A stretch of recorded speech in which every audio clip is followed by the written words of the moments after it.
मजदूरी करनी कितनी औखी है। 40 तो 43 सेंटीग्रेड गर्मी है और मज़दूर भाई देख लो, एक गंदम कढ़ रहे ने, कितनी मुश्किल है।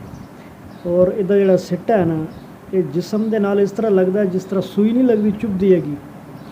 कितनी उतू शदीद धुप है और गर्मी के अंदर एक गंदम निकाल रहे हैं, कणक निकाल रहे हैं।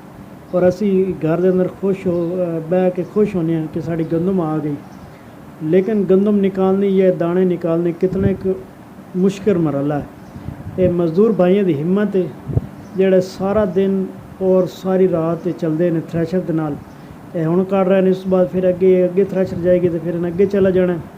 लेकिन दिखाने का मतलब है कि पाकिस्तान के अंदर रह के कितनी मजदूरी औखी हैगी, कितनी मुश्किल मेहनत है।